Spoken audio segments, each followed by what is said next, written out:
Hello everyone! In today's episode, I'll be sharing the accessories I use with my DJI Osmo Action 6, and we'll also attach the tempered glass together.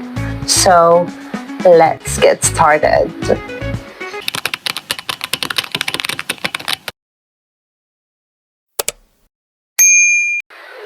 Ito nga yung mga accessories na meron tayo.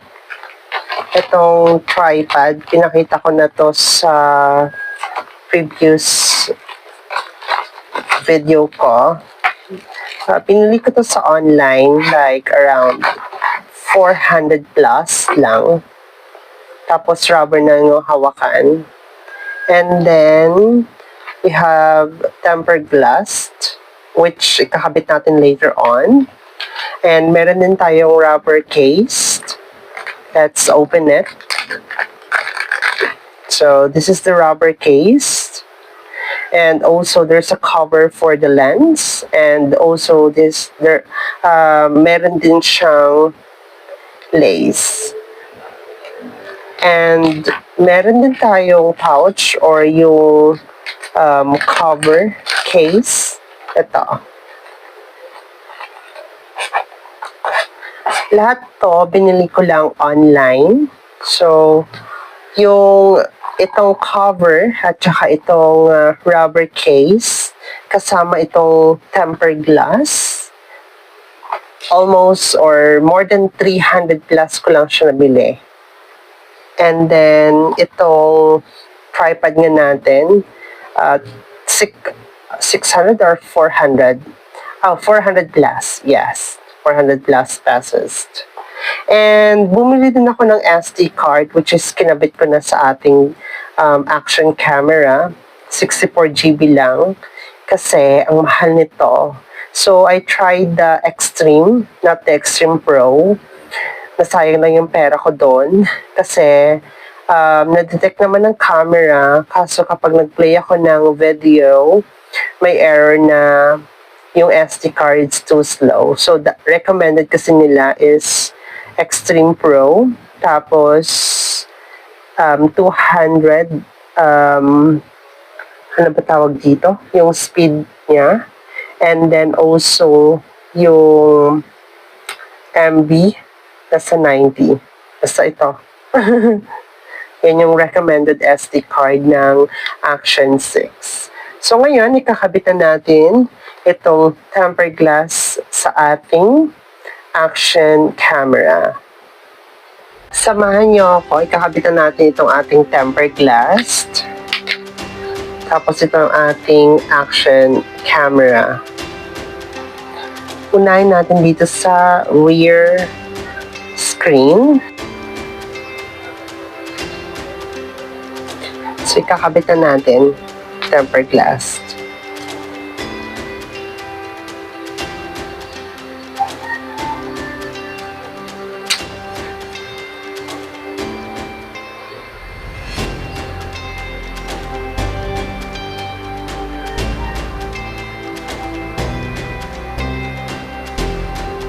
Yan.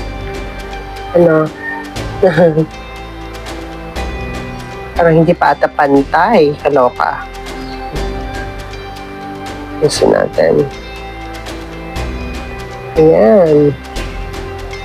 Tapos ano yung dry na pads. Ayan. Magkaroon siya ng bubbles dito. Ay. Dito naman tayo magkakabit ng tempered glass sa ating front screen. So, same procedure lang din. Wet wipes or yung wet pads.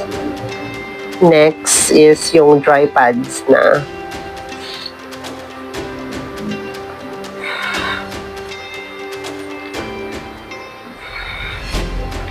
And then, kapag okay na,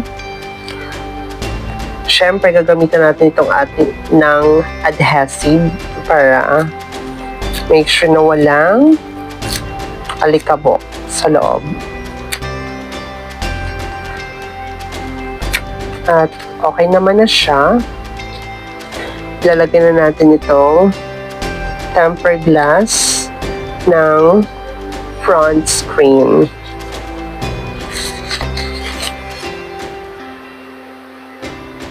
Tama ba? Yan.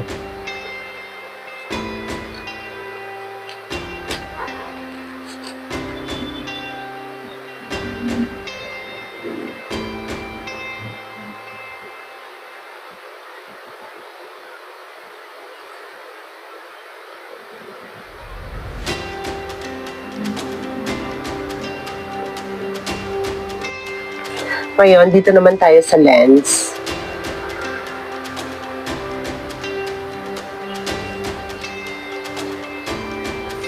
Parang mahihirapan ako dito, ha? Sana wala namang bubbles dito sa lens.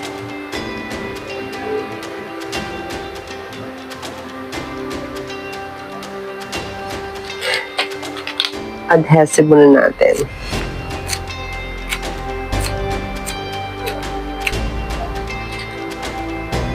Double check. And double check ko ng maayos.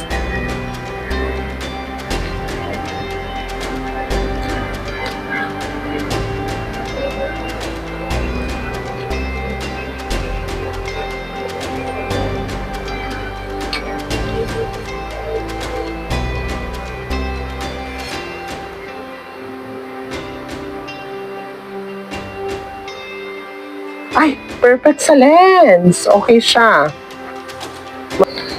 So, nakabitan na natin yung lens, yung front screen, at saka yung rear screen ng tempered glass. Hindi naman ako expert, kaya may konting bubbles pa dito sa front screen, at saka sa rear screen dito na part. Pero okay na to. Turn na natin yung ating camera. Yan. Okay naman.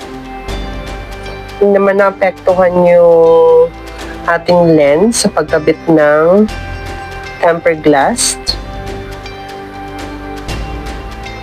Maganda pa rin naman ako. Chares! Tapos, ikakabit natin itong ating rubber case.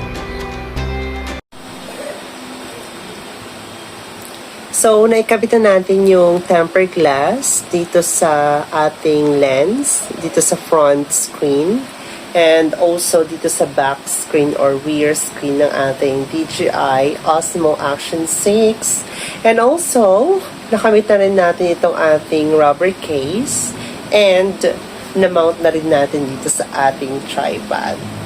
Easy lang siya tanggalin. Press mo lang tong dalawa. Ayan, kasi magnetic. Tapos, pagkabit, kapag narinig mong click, it means safety na siya. Diba? Thank you so much for watching, everyone. If you like this video, please don't forget to like and subscribe. Bye!